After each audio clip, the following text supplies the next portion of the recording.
Captain राय, इससे पहले की जो 6 संभावित वजह हैं जो इस वक्त लग रही हैं क्रैश की, उस पर हम आपसे कुछ चाहेंगे। लैंडिंग गियर खुला दिखा, इससे विमान उठ नहीं पाया, इसका जवाब?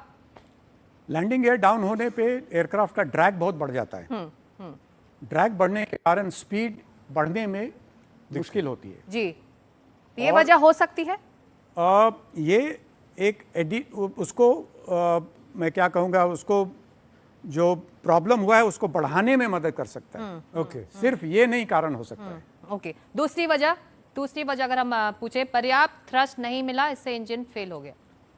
हाँ, इंजन फेल होगा तभी पर्याप्त थ्रस्ट नहीं मिलेगा। उल्टा उल्टा है।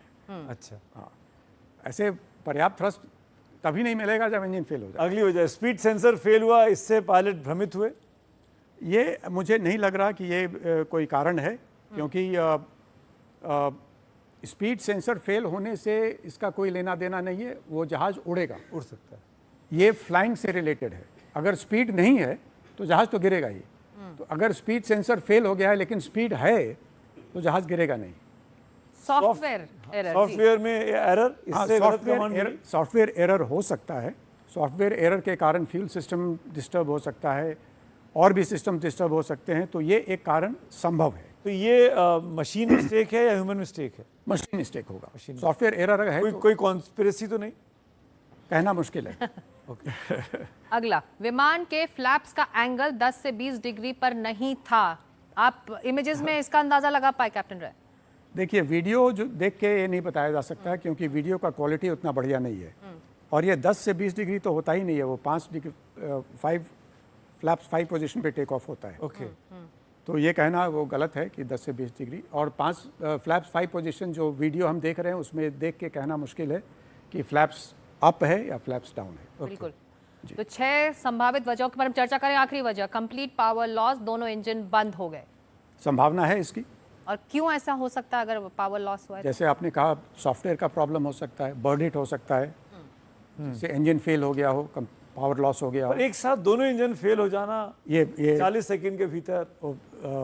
40 सेकंड क्या, जो आपने सैली मूवी देखी होगी, जो हडसन रिवर में लैंड किया था वो पायलट, उसके तो दोनों इंजन एक साथ चले गए थे। बिल्कुल, दोनों इंजन में बर्न हिट हुए थे, दोनों इंजन एक साथ गए थे। और उसको 4 सेकंड लगे थे उसको समझने में कि हुआ क्या है।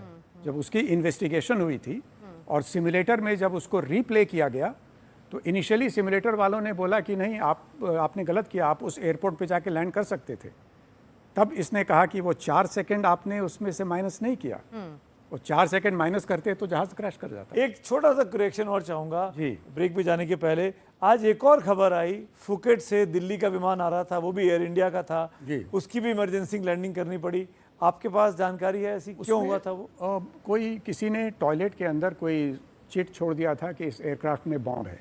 बॉम्ब स्केयर था। बॉम्ब स्केयर, ऐसा बाकी कोई वजह थी नहीं? बाकी कोई वजह नहीं थी। क्योंकि एयर इंडिया दो बार लगातार 2 दिन तक खबरों में रहता है, तो इसीलिए लोग बाग डर जाते हैं उड़े कि नहीं उड़े। अभी ये एक्सीडेंट हुआ है तो अभी इस तरह की बहुत सारी खबरें आती रहेंगी एयर इंडिया से रिलेटेड। अगर किसी और एयरलाइन का होता तो उनसे रिलेटेड बहुत सारी खबरें आती रहती है। वो तो एयर इंडिया के चाहने वाले बहुत हैं, इसलिए अपील भी कर रहे हैं और गुजारिश यही कि सबसे सुरक्षित है हवाई यात्रा, जैसे लगातार हम यहाँ बात भी कर रहे हैं। और इस दुर्घटना से परेशान होने की, डरने की इस वक्त ज़रूरत नहीं है। ब्लैक बॉक्स मिल चुका है, इन्वेस्टिगेशंस अब चालू हैं। आखिर लम्हों में क्या हुआ होगा, क्या वो एरर हुए होंगे, चाहे वो ह्यूमन एरर हो, चाहे वो टेक्नोलॉजी फेलियर हो, इसका पूरा अंदाज़ा इस रिपोर्ट में, ब्लैक बॉक्स की रिपोर्ट में आ जाए।